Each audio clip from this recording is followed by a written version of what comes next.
Hey, what's up YouTube? It's ICU, and today I'm really excited because in just 1 week and 2 days, Apple's going to hold a press conference to announce the next generation iPhone.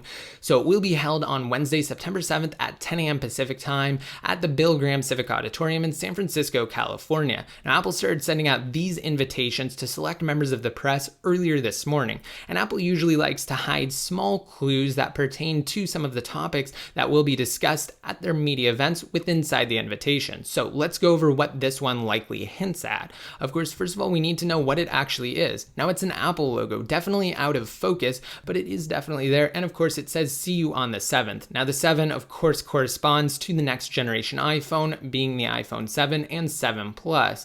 Now, the black background could indicate the space black color option that is highly rumored. Apple is expected to release a new color variant this time around with the 7 and 7 Plus that is darker than the space gray. I, for one, would definitely love to see that. Now, finally, the light bloom of the Apple logo could hint at the new capabilities of the multi-focus dual lens camera assembly expected on the iPhone 7 Plus.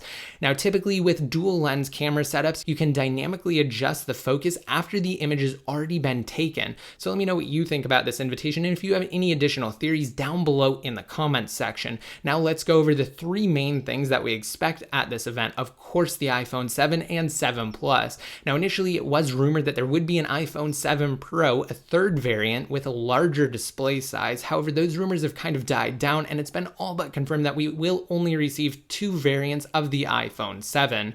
Now, it is expected to have the exact same overall design, except for the fact that the antenna bands are going to be slightly thinned out. They won't have the one that spans across the entire back of the device, instead just the bands on the side that of course run across the top. However, the removal of the headphone jack is still in play. That's definitely going to be a thing with the 7 and 7 Plus in favor of the all-digital Lightning connection, of course, which will just connect through the exact same port used for charging and data transfer purposes, which definitely raises questions and concerns that we're not going to get into in today's video. Beyond that, it is expected the devices will feature faster LTE and Wi-Fi speeds, and that we'll finally get a base storage bump of 32 gigabytes instead of 16. Finally, it's been so long, and a new 256 gigabyte option. Of course, the 7 and 7 Plus are also expected to integrate the exact same True Tone display technology first introduced by the 9.7-inch iPad Pro to match the ambient lighting. And the Plus is expected to have 3 gigabytes of RAM over the 2 gigs for the iPhone 7. And of course, that new dual camera lens assembly is expected to be exclusive for the Plus. Next, Apple could debut a 2nd generation Apple Watch with better waterproofing and, get this, a dedicated GPS chip and an improved CPU or SiP system in a package, but no major design changes other than the possibility of new materials and of course new bands. No one really gets too excited by those 2 things. However, certain materials, especially on the low end of price, could definitely be a welcomed addition. But it's almost certain that we'll get a 30 to 40% larger battery. However, it could be negligible on overall battery life due to the integration of the dedicated GPS chip. Now, finally, Apple may announce new Macs at the event. It's been so long since we've seen any significant Mac refreshes, particularly where the MacBook Pro is concerned.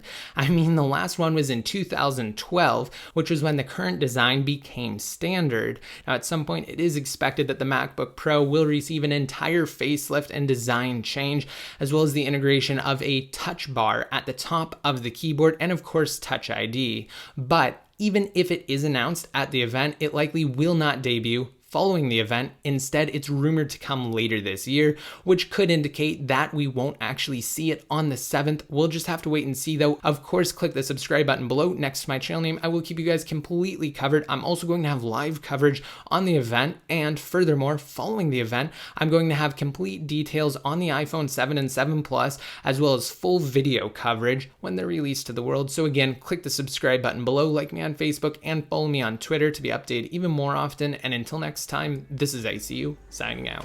Join the iCrackUriDevice community on Patreon to help out the channel and to be featured in videos similar to these top contributors. Click the link on your screens now if you're on desktop, or check below.